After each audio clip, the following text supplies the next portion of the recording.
Okay, it's time for some more chapters of The Wizard in My Shed, written by Simon Farnaby, illustrated by Claire Powell, and read with the kind permission of Hodder Publishers. And in the last chapter, Rose's mum has found out that Merdyn isn't Uncle Martin. He is in fact a wizard, and has said that he has to leave the house. So Merdyn and Rose had their last night together in the house where Merdyn told Rose about what had happened to him in the past. So let's find out what happens in the next chapter. Chapter 24, A Failed Ham and a Sandwich of Jam. Julian Smith, aka Jerabo the Great, arrived back at his nice semi-detached house in Winchester, not far from Bashingford actually, just after midnight. His wife Carol was waiting up for news of how the London show had gone. He'd asked her not to come, as her watching him made him nervous. She was the only one who knew he didn't really want to be a magician. He wanted to be an actor, but he'd been rejected by the Royal Shakespeare Company more times than he cared to remember. They said he was too hammy. Hammy? What did that even mean? Idiots. It didn't take Carol long to notice that her husband had had a bad night. It wasn't just the huffing and puffing and slamming of doors as he came in. It was the fact that he went straight into the kitchen and made himself a huge jam sandwich. He always made himself a big jam sandwich when he was feeling sad. He said it reminded him of his childhood when life was more about Lego, trampolines and pet snails and less about earning money, paying bills and being grown up about stuff. How did it go? She asked as Julian finally slumped into a chair by the fire and bit into the sandwich. Terrible, he said, chewing. My magic career's going the way of my acting would. Down the toilet. He then spent half an hour ranting about how a madman had hijacked his show and nearly killed him. How he'd been forced to admit the tricks of his trade, probably doing him out of a job forever, even if it was a job he didn't like.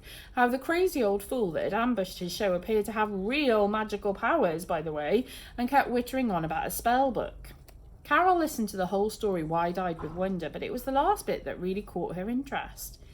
Maybe he meant the spell book your grandfather left you, she said. What spell book? Which granddad? Julian replied. Your mum's dad, said Carol. He gave you a box of stuff, remember? He said there was a spell book in there and you ought to guard it with your life. Julian looked thoughtful. Grandpa Jones, you sure? Yes, insisted Carol. I remember him saying it because it was a very odd thing to say. And then 2 seconds later he died. I'm surprised you don't remember. Julian squirmed. Of course I remember, but Grandpa Jones was 102 years old and as mad as a bag of wasps. He racked his brain. We still got the box. It's in the attic. Carol yawned and kissed Julian on the forehead and went to bed. 2 hours later, Julian had searched the attic from top to bottom. Nothing, damn it! His heart had been racing. Maybe the book was worth some money, or maybe, just maybe, it contained actual spells. That madman who'd come up on the stage had performed real tricks after all, tricks that no one in their right mind could explain. Maybe this book would allow him to do real spells too. Nonetheless, he was just about to give up when he stubbed his toe on a plastic Christmas tree from 1998. Stupid thing! He yelled and kicked the tree across the attic. He plonked himself down on an old drum, pulled his jam sandwich from his cardigan pocket and munched for all he was worth. And when he looked up, there it was. The box his granddad had given him, covered in dust. It had been hiding behind the fake Christmas tree the whole time. Julian sat about rummaging through the box. Old bowling trophies, love letters from the war, trinkets and tokens from a long life were all thrown carelessly into the air. But then right at the bottom of the box, a glimmer of gold. Julian lifted the object out, blew off the dust and took a closer look. It was Jerabo's black and gold spell book. Why do I get this smell in my nose that this won't bode well for poor Merdyn and Rose? And chapter 25 is Hooks, Crooks and Spellbooks. Back in the Dark Ages, de Selby had been working day and night in the King's Castle with his monocubal tracing machine to work out the exact date that Merdyn had landed after his journey through the rivers of time. By now, O great intelligent reader, I am sure you've realised de Selby had not been as successful as Merdyn and Rose supposed. On this, the 72nd day of trying, de Selby was hard at work in his study as usual, tired and hungry. Jeremiah Jerabo was just across the courtyard in his quarters having a bath. Jerabo liked baths a lot. He developed a spell to create bubbles in the bath which had the effect of soothing his aching muscles. He could make a fortune if he patented it, he always thought. He would call it Jarasoothi. No, a jacuzzi. A jacuzzi. That was it, a jacuzzi. He'd be rich. Then he remembered that he didn't need an invention to make him rich because he'd be king soon. Soothed even more by this thought, he dunked his face lazily into the bubbles, only to snap out of his daydream at the sound of de Selby shrieking, "Ah! Ah!" He jumped up, grabbed his spellbook, pelted across the castle courtyard in his bare feet and burst through de Selby's door. He found the genius scientist in a state of great excitement. "I've made a significant breakthrough," the scientist began before trailing off as he realised Jarbo was standing before him in just a towel. But then, a trumpet sound emanated from the monocubal tracing machine. De Selby and Jarbo bent down together to look at the findings. "He's in the 21st century," said de Selby. Then the pair danced happily around the room. Da, da, da. "Huzzah! This be it, de Selby," said Jarbo. "Yes, sire, this be it," repeated the joyful scientist. "These reasons are strong. Merdyn must have been using his staff liberally. It's almost as if he's been involved in a wizarding duel." "Ha!" said Jarbo. He put his spellbook on the top of the tracing machine. "When I travel to the future, he will get a duel all right. Now, do we have an exact date? I don't want us to go forward in time and be left hanging around forever." "Indeed," agreed de Selby, "but the readings are still a little way off. Ideally, we would have another object which straddleth centuries with which to gain more precision. If only we had such a thing." No sooner had he said this than Jarbo's spellbook, which was still on top of the tracing machine, started vibrating. Both men noticed at once. Jarbo went to grab the book, but de Selby stopped him. "Wait! 'Tis picking up unusual vibrations." Suddenly, the book flew open and the pages started to flip this way and that. "Extraordinary," mused the scientist. "'Tis as if someone is turning the pages elsewhere in time." "In the future?" asked the wicked wizard. "Most certainly. It cannot be a coincidence, and with this new reading we shall get at the precise time coordinate down. Soon, maybe even to the minute." Suddenly the pages stopped flicking, and a strange red mark appeared in the corner of one of the pages like a crimson shadow. "What is that, de Selby?" whispered Jarbo with awe in his voice. "'Tis blood." De Selby examined the red stain carefully through his magnifying glass, then oddly gave it a sniff. "No, sire, 'tis... Well, I think if I'm right. Why, yes, I am. I do believe. 'Tis strawberry jam." And in chapter 26, from lame to fame, it's a funny old game, we're back with Merdyn and Rose. Rose awoke on Sunday morning to yet another strange noise coming from the front garden. It sounded like someone was shouting. Was Sergeant Murray serenading her mum again? But then she heard more voices, many more. It was like there was a football match going on outside. On the landing, Rose bumped into her mum and brother, who'd also woken up at the commotion outside. Together they shuffled, half asleep, to the front window to look, and then, let me tell you, they woke up pretty sharpish. For what they saw out of the window was a crowd of 30 or 40 news reporters standing in front of their house. Sergeant Murray and a wall of police officers were having to stop the throng from storming the front door. "Back, everybody, back!" the sergeant was shouting. Dion was trying to stop journalists putting cups of coffee on his beloved car. "What's your cappuccinos?" he yelled. "Have you never heard of ring stains?" Chris was already checking on his phone to see what all the fuss was about. "It's Merdyn," he gushed. "He's famous. That stuff he did at the theatre last night has gone viral." He showed Rose's screen. There were hundreds of posts on YouTube from people who'd taken videos on their phones. Some of the posts had over 1 million hits already.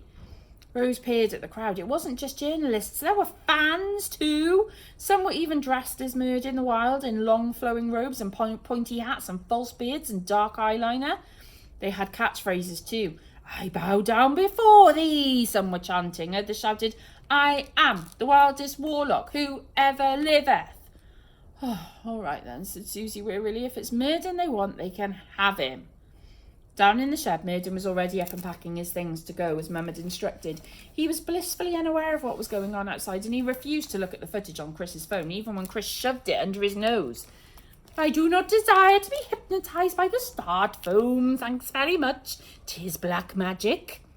"But dude, you're famous!" Chris enthused. "You made it!" Rose was more cautious. "Merdyn, you don't have to talk to them if you don't feel like it." "I am so pitch-kettled," said Merdyn. "Who is they?" Chris couldn't believe Merdyn was being so blasé. "TV, news, the media, the the world. That's who they are. As far as Susie was concerned, fame meant fortune, and fortune meant this imposter could afford to move out of her shed. She ignored Rose's protests and ushered Merdyn through the house and out front to the baying crowd. As soon as the press and his fans saw Merdyn emerging from the front door, they flew into a frenzy. They burst through the police line and thrust microphones, cameras and start phones in his face. "Merdyn, over here! Is it true you're a real wizard?" one yelled. "Merdyn, Passion for Daily here. We want an exclusive. Where are you from?" another babbled. Then, "Is it natural or did you go to Hogwarts?" The crowd guffawed at this while someone else screamed for a selfie. Rose could hardly believe the madness. Cameras flashed like crazy and Merdyn just looked baffled.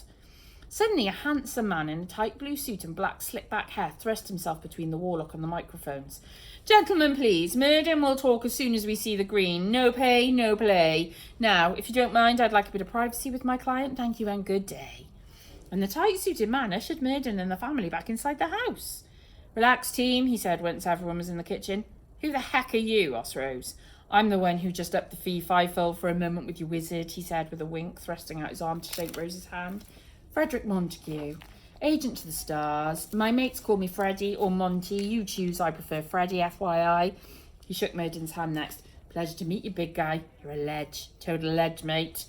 Merdyn looked to the others, confused. "Legend," Chris explained helpfully. "You just changed the entertainment industry overnight, buddy," said Freddie. "Those old school magicians, they're phonies. They're history. My friend, see you later. You are the future, Merds. Real magic rules. Sign with me today, and I promise you a lot of money. Bank." That's right, reader. Freddie used the word bank as a sort of punctuation. Rose had never heard it used this way before, and she didn't like it. Chris hadn't heard it used this way either, and he loved it. "I can get you on talk shows, bank. Regional theatres, bank. Stadium gigs, bank. Endorsements, adverts, corporate gigs, bank, bank, bank."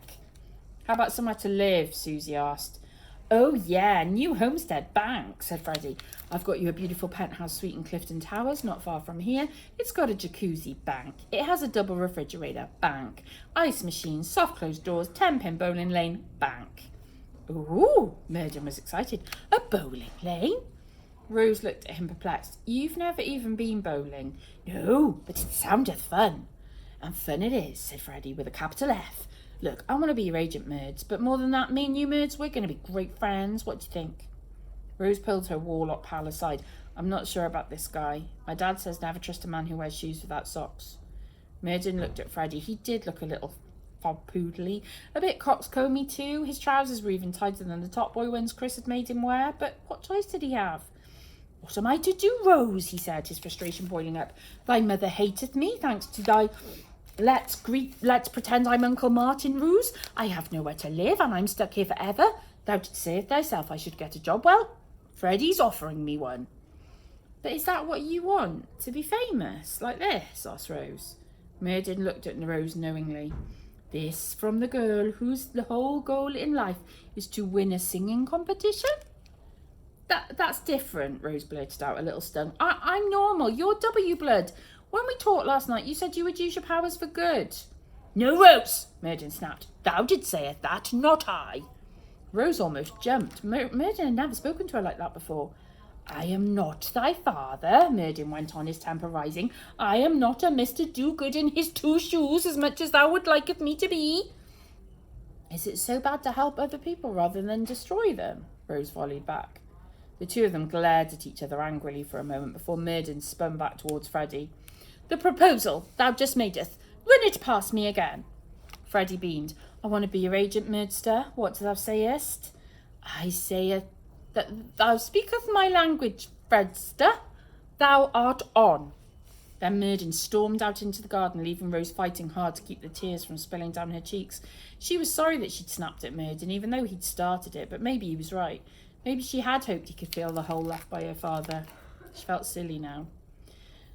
"Listen, Freddie, I could do with some work at the most," said Chris suddenly, "and I'm kind of Merdyn's stylist, so can I have a job on the team? I'll sort his clothes, hair, the lot." "Coolio. That's one stylist hired. Bank."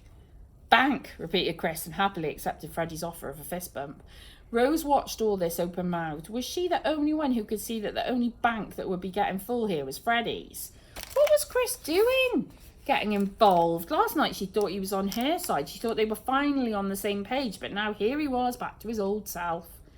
Merdyn thundered back in with his meagre sack of belongings in Thunderian. He dipped into his money pouch and threw a pile of pebbles on the table. "For thee, Mistress Susie," he said, "by way of compensation for the nuisance I have caused." "Some dirty stones, great," said Mum. "Come on, Freddie, let's go," Merdyn hissed. "But," Rose began. "Thou art going to ask about thy singing spell," Merdyn snapped. "Do not worry, I will get it to thee. I suppose that I have my uses after all, eh?" Then the Warlock swept from the kitchen without a backward look. Failing to read the room, Chris yelled, "Me too!" happily before following Merdyn and the smarmy agent out. "Freddie, I'm going to need a sizable clothes budget, yeah?" Yeah, sure thing, Chris," Freddie reassured him before the door slammed shut behind them all. Rose and her mum stood in the kitchen in stunned silence. "It's just life, Rose. It always lets you down one way or another," said Mum eventually. She headed back to the sofa, slumped in front of the TV and switched it on. "And after all you did for him, you didn't even say goodbye."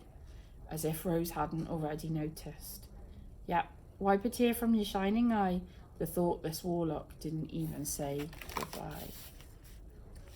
Thanks for listening. Join me next time for chapter 27. Oh, what fame smells and pinecone spells. Have a great week, everyone. Bye-bye.